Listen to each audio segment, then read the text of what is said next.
ನಮಸ್ಕಾರ ವೀಕ್ಷಕರೇ, ಆನ್ಲೈನ್ ಟಿವಿಗೆ ಸ್ವಾಗತ. ಕೊರಟಗೆರೆ ದೇಶದ ಜನತೆ ನರೇಂದ್ರ ಮೋದಿರವರನ್ನು 3ನೇ ಬಾರಿ ಪ್ರಧಾನಿ ಮಾಡಲು ನಿಶ್ಚಯಿಸಿದ್ದು, ತುಮಕೂರು ಲೋಕಸಭಾ ಕ್ಷೇತ್ರದಲ್ಲಿ ನನಗೆ ಗೆಲುವು ಖಚಿತ ಎಂದು ಬಿಜೆಪಿ ಅಭ್ಯರ್ಥಿ ವಿ ಸೋಮಣ್ಣ ತಿಳಿಸಿದರು. ಅವರು ಪಟ್ಟಣದ ಪಾಂಚಜನ್ಯ ಭವನದಲ್ಲಿ ಏರ್ಪಡಿಸಿದ್ದ ಪತ್ರಿಕಾಗೋಷ್ಠಿಯಲ್ಲಿ ಮಾತನಾಡಿ, ಪ್ರಪಂಚವೇ ಪ್ರಧಾನಿ ಮೋದಿಯವರನ್ನು ಉತ್ತಮ ಪ್ರಧಾನಿ ಎಂದು ಒಪ್ಪಿಕೊಂಡಿದೆ. ದೇಶದ 142 ಕೋಟಿ ಜನರಲ್ಲಿ ಬಹುತೇಕ ಎಲ್ಲರೂ ಮೋದಿ ಪ್ರಧಾನಿಯಾಗಬೇಕೆಂದು ಎನ್ನುತ್ತಾರೆ. ಅವರನ್ನು ಎದುರಿಸುವ ವಿರೋಧ ಪಕ್ಷಗಳಿಗೆ ಪ್ರಧಾನಿ ಯಾರನ್ನು ಮಾಡಬೇಕೆಂಬ ಗೊಂದಲದಲ್ಲಿದ್ದಾರೆ ಎಂದರು. ವರದಿ ವಡ್ಡಗೆರೆ ಉಮಾಶಂಕರ್. ತುಮಕೂರು ಗ್ರಾಮಾಂತರ, ತುಮಕೂರು, ತುರುವೇಕೆರೆ, ಗುಬ್ಬಿ, ಚಿಕ್ಕನಾಯಕನಹಳ್ಳಿ, ಹೀಗೆ ತುಂಬ ವಿಸ್ತಾರವಾದ ಕ್ಷೇತ್ರಗಳು. ಒಂದೊಂದು ಕಡೆ ಒಂದೊಂದು ರೀತಿಯ ಜೀವನದ ಮಟ್ಟ ಇದೆ. ನಾನಿವತ್ತು ಬಂದು ಇಲ್ಲಿ ಬರೋದು ಉಚಿತವಾಗಿ ಪರಮ ಪೂಜ್ಯ ಹನುಮಂತನಾಥ ಸ್ವಾಮಿಗಳವರನ್ನು ನಾವು ಕಷ್ಟಪಟ್ಟು ಸಾಕಷ್ಟು ವಿಚಾರಗಳನ್ನು ಮಾತನಾಡಿ ಬಂದಿದ್ದೀವಿ. ನಾನು ಮಾತಾಡೋದು ದಿನ ಮಾತಾಡ್ತಾ ಇರ್ತೀನಿ. ನಿಮ್ಮ ಮಾಧ್ಯಮದವರು 25ನೇ ತಾರೀಕು ನಾನು ಏನು ಕೇಳ್ತಿದ್ದೀನಿ, ಬೆಳಗ್ಗೆ ಒಂದು ಸಂವಾದ ಕರೆದಿದ್ದೀನಿ. ನಿಮ್ಮ ತಾಲೂಕಿನಲ್ಲಿ ಯಾರು ಕರೀತಾರೋ ನಿಮ್ಮ ಸಂಘದವರು ನನಗೆ ಗೊತ್ತಿಲ್ಲ, ಅಧ್ಯಕ್ಷರಿಗೆ ಹೇಳಿದ್ದೀನಿ. ಪತ್ರಿಕಾ ಓದಿ ಕರೀರಿ, ಬೆಳಗ್ಗೆ 9 ಗಂಟೆಗೆ ಅಲ್ಲೇ ಬ್ರೇಕ್ಫಾಸ್ಟ್ ಮಾಡೋಣ, ನಾನು ಗೊತ್ತಿಲ್ಲ ಅಂತ ಹೇಳಿದ್ದೀನಿ. ಅದು ಉದ್ದೇಶ. ತುಮಕೂರು ಲೋಕಸಭಾ ಕ್ಷೇತ್ರ ತುಂಬ ಇನ್ನೂ ಕೂಡ ಅಭಿವೃದ್ಧಿ ಅಂತ ಅಪಕಾರ ನೀಡಬೇಕಾಗಿದೆ. ಅದಕ್ಕೋಸ್ಕರವಾಗಿ ಯಾವ್ಯಾವುದಕ್ಕೆ ಆದ್ಯತೆ ಕೊಡಬೇಕು, ರೈಲ್ವೆ ಯೋಜನೆ ಏನು, ಹೈವೇಗಳೇನು, ಮೂಲಭೂತ ಸೌಕರ್ಯ ಏನು, ರೈತರ ಮೌಢ್ಯ ಏನು, ರೈತರಿಗೆ ನೀರನ್ನ ಹರಿಸ್ತಕ್ಕಂಥದ್ದಿರ್ಬೋದು, ವೆಜಿಟೇಬಲ್ಗಾಗಿ ಕೇಂದ್ರ ಸರ್ಕಾರ ರಾಜ್ಯ ಸರ್ಕಾರ ಬರ್ತಕ್ಕಂಥ ಸವಲತ್ತುಗಳಲ್ಲಿ ಎಲ್ಲ ವರ್ಗಗಳಿಗೂ ಕೂಡ ನೀಡತಕ್ಕಂಥದಕ್ಕೆ ಒಂದು ಒತ್ತಾಯ ಕೊಡಬೇಕು ಅನ್ನೋ ದೃಷ್ಟಿಯಿಂದ ನಮಗೆ ಇವತ್ತು ಅಭ್ಯರ್ಥಿ ಮಾಡಿದ್ದಾರೆ. ನಾನು ತಮ್ಮನ್ನು ಮನವಿ ಮಾಡ್ತೀನಿ. ನಾನು ಮಾತಾಡೋದೇನಿದ್ರು ಚುನಾವಣೆ ಪ್ರಾರಂಭವಾಗಿದೆ, ಮಾತಾಡ್ತಾನೆ ಇರ್ತೀವಿ.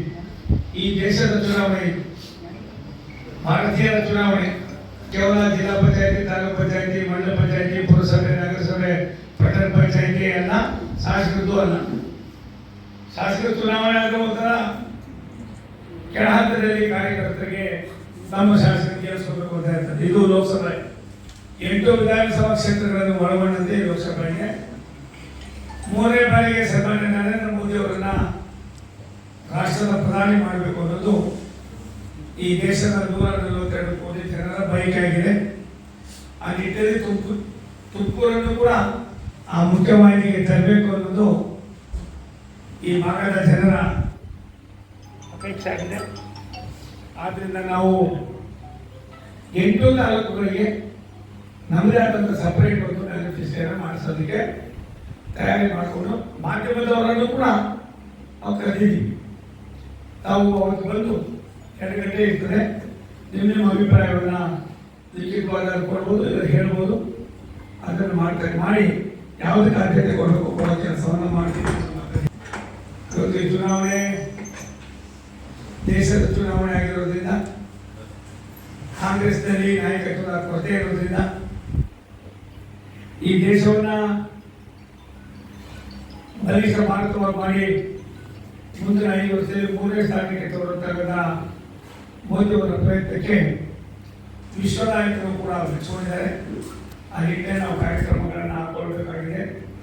ಈಗಾಗಲೇ ತಮ್ಮನ್ನು ಮನವಿ ಮಾಡೋದಿಷ್ಟೇ, ದಯಮಾಡಿ ನಿಮ್ಮ ಅಭಿಪ್ರಾಯಗಳನ್ನು ತಿಳಿಸಿದ್ರೆ ಅದು ಕೂಡ ನಾವು ಸೇರಿಸ್ಕೊಳ್ತೀವಿ. ಇದು ದೇಶದ ಇತಿಹಾಸದ ಪುಟಗಳಲ್ಲಿ ಬರೀತಿರ್ತಕ್ಕಂಥ ಚುನಾವಣೆ. 3ನೇ ಬಾರಿಗೆ ಮೋದಿಯವರು ಮುಖ್ಯ ಪ್ರೈಮ್ ಮಿನಿಸ್ಟರ್ ಆಗಬೇಕಾಗಿದೆ. ಅದಕ್ಕೆ ನೀವು ನಿಮ್ಮ ಅನುಭವ, ನಿಮ್ಮ ಮತ ಜೊತೆಯಲ್ಲಿ ನಮ್ಮ ಪಕ್ಷದ ಕಾರ್ಯಕರ್ತರಿಗೆ ಹುಮ್ಮಸ್ಸನ್ನು ತುಂಬತಕ್ಕಂಥ ಕೆಲಸವನ್ನು ಪಕ್ಷ ಮಾಡ್ತಾ ಇದೆ ಅಂತ ಹೇಳಿ ತಾವೇನೋ ಒಂದು ಸಜೆಷನನ್ನು 15-20 ನಿಮಿಷ ಮಾಡಿ ತನ್ನ ಬೇರೆ ಬೇರೆ ಕಾರ್ಯಕ್ರಮಗಳು ಹೋಗಬೇಕಾಗಿದೆ. 2-3 ಗಂಟೆವಾಗೋದು ಬೇಡ ಅನ್ನೋ ದೃಷ್ಟಿಯಿಂದ ತಮ್ಮನ್ನು ಮನವಿ ಮಾಡ್ತೀನಿ. ಈ ಕಾರ್ಯಕ್ರಮದಿಂದ ಮನೀಲ್ ಕುಮಾರ್ ಸಾಹೇಬರು ಒಬ್ಬ ದಕ್ಷಾಧಿಕಾರಿಗಳು ಕೊನೆಯಲ್ಲಿ ರಾಜಕೀಯಕ್ಕೆ ಇಟ್ಟದ್ದು. ನಾನು ಕೇಳಿದೆ ಏನು ಸರಿ ಹೋಗ್ತಾರೆ 3 ತಿಂಗಳಲ್ಲಿ ಇವೆಲ್ಲ ಮಾಡಿದೆ. ಒಬ್ಬ ವ್ಯಕ್ತಿಗೆ ಇಚ್ಛಾಶಕ್ತಿ ಇದ್ದರೆ ಏನು ಮಾಡ್ತಾರೆ ಅನ್ನೋದಕ್ಕೆ ಅನಿಲ್ ಕುಮಾರ್ ಅವರ ಇವತ್ತಿನ ತೀರ್ಮಾನ ಕೂಡ ನನಗೆ ತುಂಬ ಸಂತೋಷವನ್ನು ಉಂಟು ಮಾಡಿದೆ ಅಂತ ಹೇಳಿ ನಿಮ್ಮ ಉಪಯುಕ್ತವಾದ ಅನುಭವವನ್ನು ಮಾಧ್ಯಮದಲ್ಲಿ ಹಂಚಿಕೊಂಡ್ರೆ ನಾನು ತಮಗೆ ಆಭಾರಿ ಇದ್ದೀನಿ.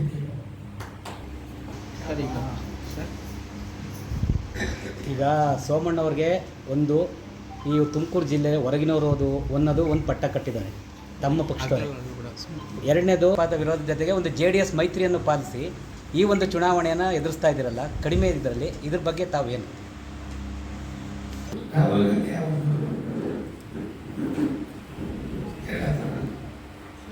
ಶ್ರೀಮತಿ ಇಂದಿರಾ ಗಾಂಧಿ ಚಿಕ್ಕಮಗಳೂರು, CM ಸ್ಟೀಫನ್ನು ಗುಲ್ಬರ್ಗ, ಸೋನಿಯಾ ಗಾಂಧಿ ಬಳ್ಳಾರಿ.